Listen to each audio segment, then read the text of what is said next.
چلیے اعوذ باللہ من الشیطان الرجیم بسم اللہ الرحمن الرحیم۔ اللہ تعالیٰ کا بڑا کرم اور احسان ہے کہ سورہ توبہ ہم نے پورا تفسیر کے ساتھ اس کا ختم کیا ہے، اور پچھلے جو ہمارا درس تھا اس میں ایک رکو جو بیچ میں سے ہم 14واں رکو یا 14 رکو مس کر گئے تھے وہ بھی ہو گیا تھا۔ تو آج جو ہے ہم نے اس کا ایک خلاصہ رکھا ہے، اور مقصد یہ ہے کہ ہم اس کو ریکال کر لیں ساری چیزوں کو، اور پھر ہمارے ذہن میں بھی اس کا ٹیک اوے ہو کہ بھئی کیا ہم نے سیکھا یا کیا ہم نے حاصل کیا۔ تو سب سے پہلے کیا بتانا،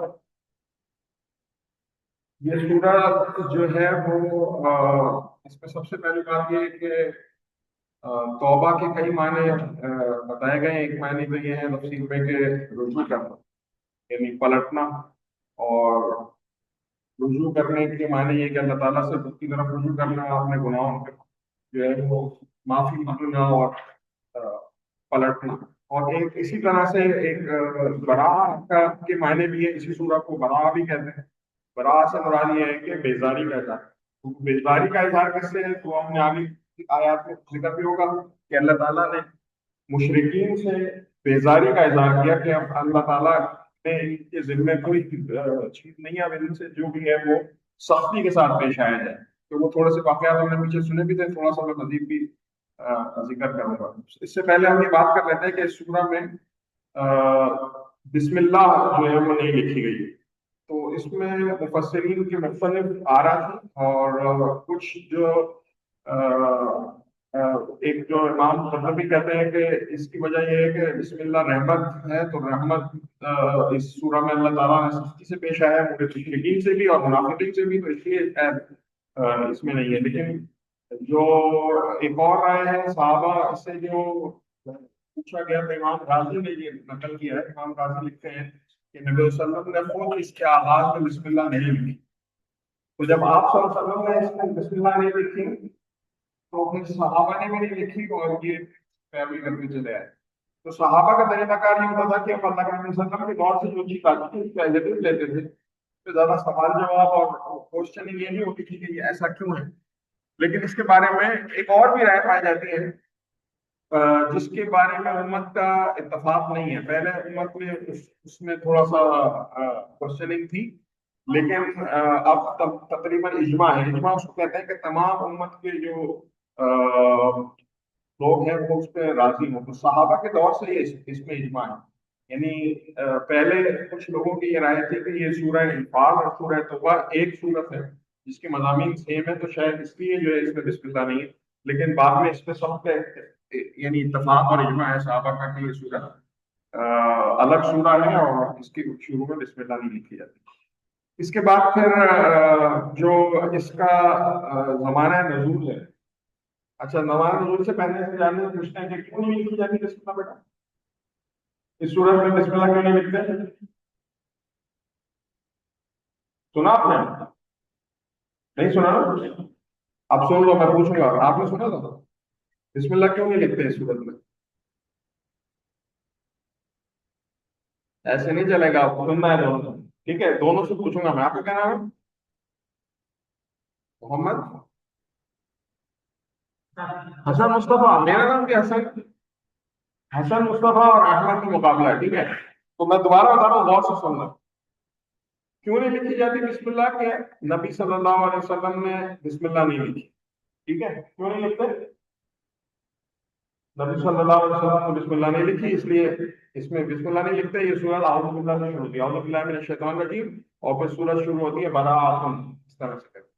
اچھا، پھر اگلی بات یہ کہ زمانہ نزول، زمانہ نزول کہتے ہیں کہ ایٹ دا ٹائم یہ ورسز جو ہیں وہ ریویل ہوئی، صحیح ہے؟ تو ہجری کسے کہتے ہیں پتہ ہے؟ ہجری کہتے ہیں کہ جب نبی صلی اللہ علیہ وسلم مکہ سے مدینہ ہجرت کر کے گئے، یہ تو پتا ہے نا، مائگریشن کی تھی آپ صلی اللہ علیہ وسلم نے، مکے والوں نے ظلم کیا تھا، آپ مائگریٹ کر گئے تھے، تو مائگریشن سے جو کاؤنٹ ہوتا ہے یہ اس کو ہم کہتے ہیں ہجری سال۔ تو نویں ہجری میں جو ہے یہ سورت نازل ہوئی۔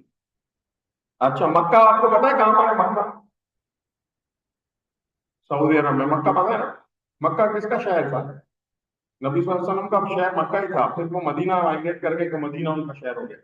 تو مکہ جو تھا وہ کفار کا شہر تھا، اور مکہ کو آپ صلی اللہ علیہ وسلم نے ہجری میں فتح کیا، صحیح ہے، فتح سمجھتے ہو نا، کانکر وداؤٹ اینی فائٹ، یہ بھی پتا ہے نا؟ مکہ کی فتح میں کوئی فائٹ نہیں ہوئی، کسی کو قتل نہیں کیا، بس آپ اپنا لشکر لے کے پہنچے اور وہ جتنے بھی کفار تھے انہوں نے سرنڈر کیا تھا۔ تو اب اس کے بعد یہ جو یعنی اس کا ٹائم ہے وہ کون سا ہے؟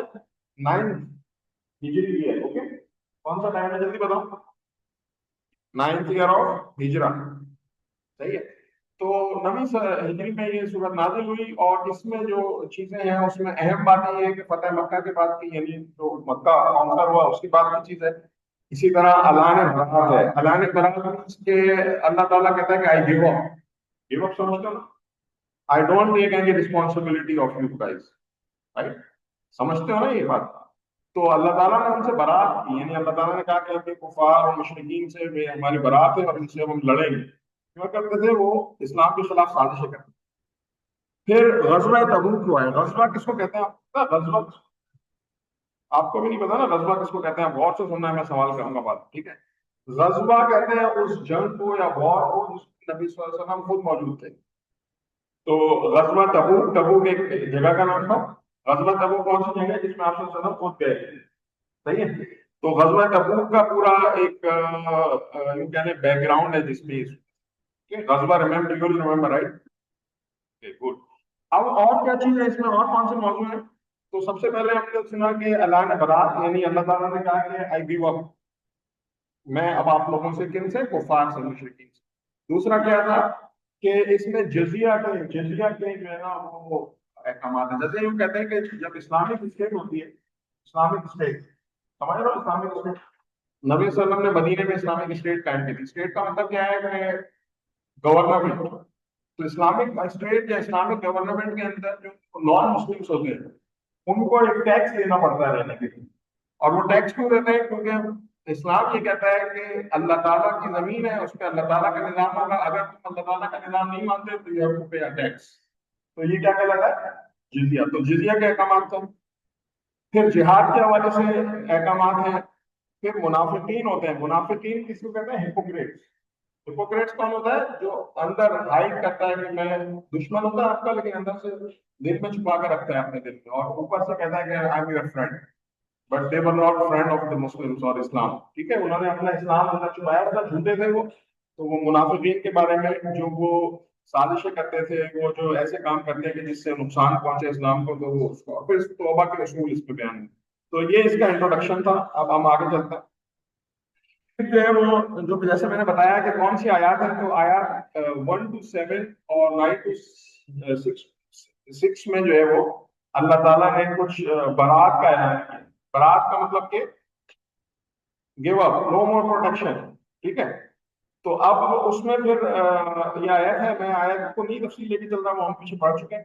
تو یعنی مختصر یہ ہے کہ اس میں جو ہے وہ حضرت علی کو اللہ تعالیٰ کے نبی صلی اللہ علیہ وسلم نے حج کے موقع پہ بھیجا، اور وہ حج تھا جو آپ کے آخری حج سے پہلے تھا، اور ان کو یہ دیا کہ یہ جا کے پڑھ کے سنا دو۔ تو یہ ابن حشام نے سیرت النبیوں میں لکھا ہے کہ اعلان برات حج کے موقع پہ حضرت علی نے پڑھ کے سنایا، اور مشرکین کے ساتھ تمام معاہدے منسوخ کر دیے۔ مشرکین کون ہے؟ جو شرک کرتے ہیں، جو اللہ تعالیٰ کو نہیں مانتے، ٹھیک ہے؟ ان کے ساتھ جو بھی ان کے ایگریمنٹس تھے دے آل کینسل، اور اس کو کہا کہ this is open announcement, now we have no agreements. تو ابن کثیر لکھتے ہیں اس تفسیر میں، جو تفسیر کے مختلف عنوان ہیں، کہ یہ اعلان اس لیے تھا کہ مشرکین کے بار بار معاہدہ توڑنے اور مسلمانوں کو نقصان پہنچاتے تھے، they break the agreement، ٹھیک ہے؟ اور بٹرے کرتے تھے، مسلمانوں کو پیچھے سے حملہ کرتے تھے، بتاتے تھے کہ ہم آپ کے دوست ہیں لیکن ان کو نقصان پہنچاتے تھے۔ اور پھر جو ہے نا وہ آیت 6 میں اللہ تعالیٰ نے کہا کہ ناؤ، اب آپ کو پناہ کی کوئی گنجائش نہیں ہے، مشرکین جہاں بھی ملے ان کو کوئی ان کے ساتھ امن نہیں ہے، کیونکہ یہ ہمارے مشرک کون ہے؟ جو اللہ کو نہیں مانتے، اور ان کے ساتھ لڑائی کرتے۔ تو پہلے جو ہے وہ ہم نے اس پورا کی تفصیل میں پڑھا کہ ان کو 4 مہینے دیے گئے تھے۔ How many months? 4 months۔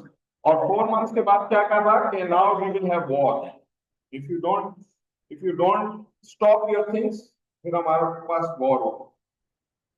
تو اب یہ جو آیت ہے، آیت نمبر 5، آیت 5، دیکھو یہ جو یہ آیت ہے، اس میں اللہ تعالیٰ فرما رہا ہے کہ آپ ان کے ساتھ آپ لڑیں، یعنی اللہ کے نبی صلی اللہ علیہ وسلم کو اللہ تعالیٰ کہہ رہے ہیں کہ اب ان کو جہاں پاؤ لڑے. لڑائی کس لیے کی تھی؟ لڑائی کس لیے کرتے تھے آپ؟ آپ کس لیے لڑتے تھے؟ آپ صلی اللہ علیہ وسلم کس لیے جنگ کر رہے تھے؟ آپ کو پتا ہے کس لیے لڑتے تھے؟ اسلام کے لیے اور اللہ کے لیے. کوئی اپنی حکومت کی لڑائی نہیں تھی. اس طرح نہیں تھا کہ میری اسٹیٹ قائم ہو جائے یعنی ناؤ محمد کی اسٹیٹ ہو, نہیں, بلکہ اللہ تعالیٰ کا لا آف گاڈ, اللہ تعالیٰ کا قانون. صحیح. تو اب ان مشرقین کو وہاں سے نکالنا تھا کیونکہ عرب کے خطے میں اب شرک باقی نہیں رہے. شرک کیا ہوتا ہے؟ شرک کسے کہتے ہیں؟ شرک یہ ہوتا ہے کہ کوئی اللہ تعالیٰ کے علاوہ کسی اور کو بھی خدا مانے یا رب مانے. جیسے کوئی کہے کہ میں اللہ تعالیٰ کی بھی عبادت کرتا ہوں, اللہ کو بھی سجدہ کرتا ہوں, اور یہ بت جو ہے اس کے سامنے بھی میں عبادت کرتا ہوں, اس کو بھی سجدہ کرتا ہوں. بت دیکھو نا, آئیڈلس. تو اسلام تو اس کی اجازت نہیں دیتا نا. اسلام کیا کہتا ہے؟ وحدانیت, ایک اللہ ہے. انہوں نے کہا جو مشرک ہیں ان کے ساتھ اب کوئی بات نہیں ہوئی. تو اب جو مختصر تفاسیر ہیں جیسے مفتی جلال القرآن ہے, اس میں سید قطب نے لکھا ہے کہ یہ اعلان ریاست کے قیام کے بعد شرک کی بقا کو ناممکن قرار دیتا ہے. شرک کی بقا means there is no survival for جو ہے مشرقین. مشرق کے لیے کیا انگلش میں لفظ استعمال ہوتا ہے؟ مشرق کے لیے کیا ورڈ ہوتا ہے انگلش میں؟ تو بتائے گا؟ آن لائن جو لوگ ہیں وہ بھی پارٹیسپیٹ کریں بھائی. نان اسپیکر کہتے ہیں لیکن جو صحیح لفظ ہے وہ میری ابھی زبان پہ نہیں آ رہا. دیکھیں موحد جو ہے, موحد یعنی توحید پہ عمل کرنے والا, اس کو تو کہتے ہیں میرے خیال ہے پالیتھیسٹ شاید کہ مشرک. اور تو چلے مشرک اس کو کہتے ہیں اللہ تعالیٰ کی ذات میں کسی کو شریک کرتا ہے, یعنی اللہ کو بھی گاڈ کہہ رہا ہے اور آئیڈلس کو بھی گاڈ کہہ. تو اب ان کے خلاف کوئی سروائیول نہیں تھا. اسی طرح مولانا مودودی رحمۃ اللہ علیہ نے لکھا ہے تفسیر میں کہ کعبہ اور حرم صرف محمدین کے لیے قرار پایا, مشرقین پہ حج ممنوع ہو گیا. یعنی حج تو پتا نا کیا ہوتا ہے؟ آپ کو پتا حج کیا ہوتا ہے؟ کیا ہوتا ہے حج؟ جلدی سے بتا دیں. حسن بتائیں گے حج کیا ہوتا ہے. حج کیا ہوتا ہے؟ مسلمان اکٹھے ہوتے ہیں کہاں پر؟ مکہ میں کعبۃ اللہ کے قریب طواف کرتے ہیں. تو وہ جو طواف ہے وہ اللہ تعالیٰ کے جو پرانے انبیاء تھے ان کے دور سے چلا آ رہا تھا. حضرت ابراہیم کے دور سے چلا آ رہا ہے, اور حضرت اسماعیل اور ان کے اولادوں نے بھی طواف کیا. لیکن مشرکین کیا کرتے تھے, جو شرک کرتے تھے وہ کیا کرتے تھے, انہوں نے وہاں پہ بت لا کے رکھ دیے تھے. مکہ میں کیا کرتے تھے وہاں؟ بت لا کے رکھ دیے تھے. تو یہ جو دن تھا جس میں یہ اناؤنسمنٹ ہوا, اس کے بعد مشرکین کے اوپر منع ہو گیا کہ آپ کے نہیں داخل ہو سکتے. وہ کرتے کیا تھے نعوذ باللہ, وہ ننگے طواف کرتے تھے, کپڑے بھی نہیں پہنے ہوتے تھے اور وہ طواف کرتے تھے. ان کا حج کیا ہوتا تھا؟ سیڑھیاں مارتے, سیڑھیاں بجاتے تھے, تالیاں پیٹتے تھے. ان کے اوپر کعبے کے اندر آنا بین ہو گیا. تو یہ سب سے بڑا اعلان تھا. اس کے بعد پھر وہ حج کے موقع پہ اجازت نہیں دی گئی اگلے سال. اور یہ سب کچھ کیوں کر رہے تھے؟ یہ اس لیے کر رہے تھے کہ اللہ کے نبی جو تھے وہ سچے نبی تھے, اور انہوں نے اعلان کیا کہ آج کے بعد صرف اسلام غالب رہے گا, کوئی اور شرک اور کوئی اور کفر کا نظام نہیں ہوگا. تو یہ سورہ توبہ کا ایک اور پوائنٹ تھا. نیکسٹ جو ہمارے پاس جو ہم نے پوائنٹ ڈسکس کرنا ہے وہ کیا تھا؟ سورہ توبہ کیا ڈسکس کرتی ہے کہ جو آیت 29 ہے, 29 آیا میں جزیہ کا نظام بتایا. جزیہ میں نے بتایا تھا نا, ٹیکس ہوتا ہے. کس پہ لگتا ہے وہ ٹیکس؟ نان مسلم پہ. کیوں لگتا ہے؟ کیوں؟ کیونکہ وہ اللہ کا نظام نہیں مانتے. They don't believe that the system of the law of the God is true. Right? اگر آپ کو یہاں رہنا ہے تو آپ کو ہمارا سسٹم ماننا ہوگا. نہیں مانتے, اچھا تو چلیے ٹیکس دو. ٹھیک ہے, that's why they have to pay tax. تو اس کو ہم کیا کہتے ہیں؟ جزیہ. تو جزیہ جو ہے نا وہ غیر مسلم جو ہے وہ مذہبی آزادی دیتی ہے. مذہبی آزادی مینس, سنو, مسلمانوں کے علاقے میں مندر ہو سکتا ہے, ہو سکتا ہے. جزیہ دینا ہے, ٹیکس دینا ہے. آپ اپنا مندر کھول لیں, آپ اپنی عبادت گاہ کھول لیں, لیکن آپ اس کو اسلام کے نظام کو نہیں مان رہے تو آپ اپنا اوپنلی کریں, لیکن آپ اپنا نظام دوسروں کو نہیں چلا سکتے. نظام اسلام پہ ہی چلے گا. آپ کورڈ پلیس میں اپنا مندر کھول لیں, اپنی عبادت کرتے رہیں, ٹیکس بھی دینا پڑے گا. ٹھیک ہے. اسلام غیر مسلموں کی حفاظت کرتا ہے, کرتا ہے. اسلام کہتا ہے کہ آپ کو پروٹیکشن ہے, آپ کو کوئی نہیں یہاں پہ مار سکتا, آپ کو کوئی آپ سے کوئی چیز نہیں چھین سکتا, آپ کی